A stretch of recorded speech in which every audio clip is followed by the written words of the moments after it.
Today, we mark the eve of Yom HaShoah, Holocaust Remembrance Day.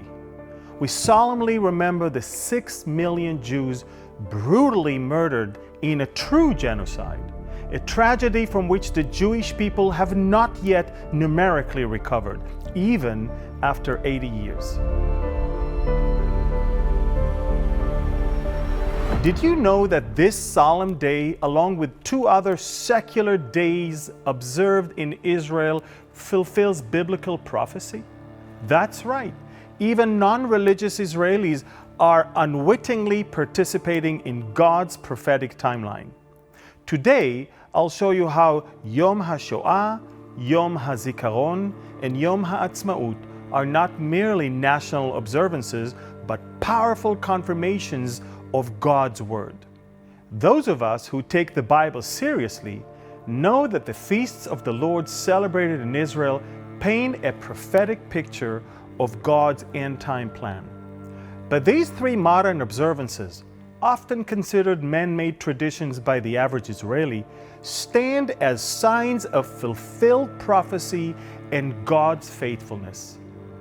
As the grandson of Holocaust survivors, this topic is deeply personal. My grandparents survived Auschwitz and made their way to Israel via Cyprus, where my mother was born in a detention camp. Upon arriving in Israel, my grandmother gave birth to her son, who tragically died on his 19th birthday during the War of Attrition with Egypt, when Israeli warship was sunk. Here's what's crucial. The Holocaust, as horrific as it was not the cause of Israel's rebirth.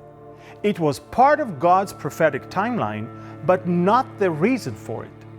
God had already begun preparing the ground decades earlier through the first aliyot, the wave of Jewish immigration to the land of Israel. Consider Ezekiel's vision of the valley of dry bones in chapter 37. The prophet sees a valley filled with scattered dry bones, a vivid picture of the Jewish people dispersed among the nations. In verse 11, God explicitly tells Ezekiel, "Son of man, these bones are the whole house of Israel. They indeed say, our bones are dry, our hope is lost, and we ourselves are cut off." Could there be a more fitting description of the Jewish people after the Holocaust? But what happens next?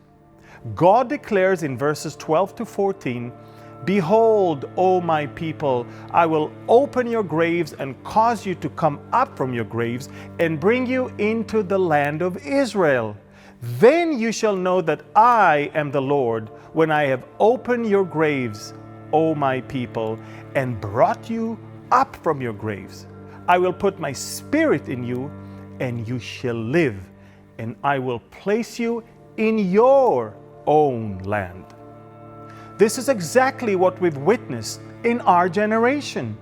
The survivors of the Holocaust, these dry bones, were brought from the graves of Europe to the land of Israel, not to Uganda, Argentina, or Madagascar, as some had proposed for Jewish settlement, but specifically to the land of Israel, just as God promised.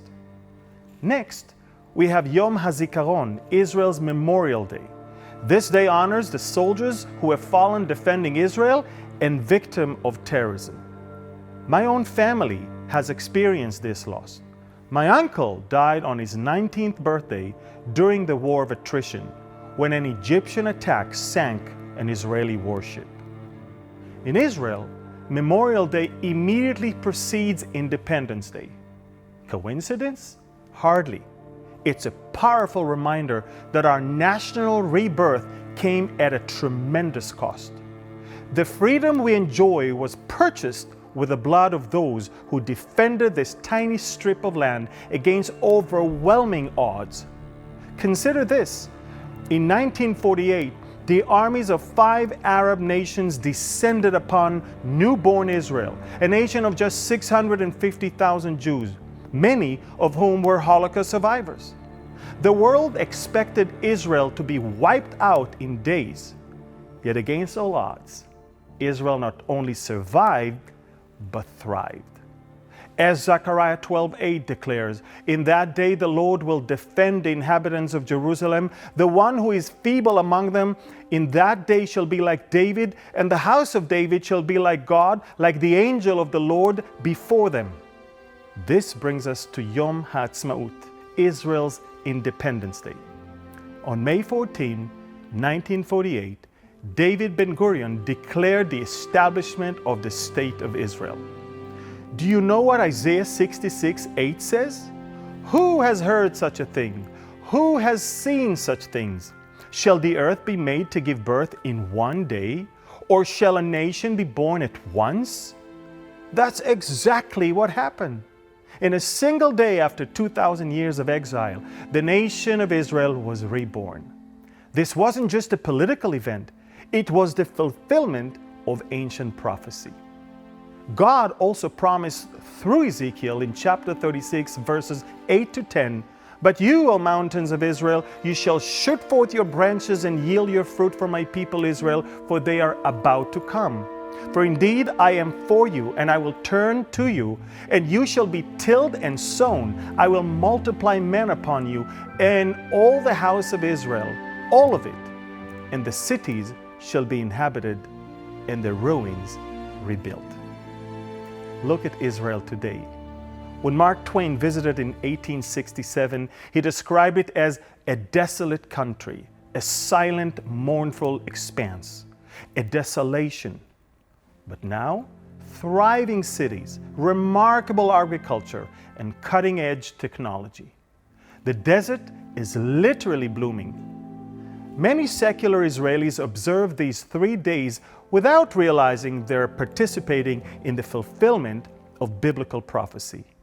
They view them as secular national observances while unknowingly playing a role in God's prophetic timeline. This reminds me of God's words to Peter in Acts 10:15. What God has cleansed, you must not call common.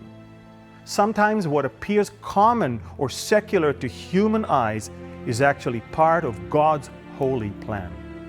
In Malachi 3:6, God declares, "For I am the Lord, I do not change. Therefore, you are not consumed, O sons of Jacob." It's because of God's unchanging nature that Israel still exists today. This is why the tiny nation of Israel, surrounded by enemies, continues to thrive against all odds. So the next time someone claims Israel's rebirth was merely a political accident or response to the Holocaust, remember Ezekiel's dry bones. Remember God's promises to bring His people back to their land. Remember that what many sees like a common coincidence or secular event, God is using to accomplish His holy purposes. Remember, the God who scattered Israel is the same God who has regathered them, and He will complete what He has begun.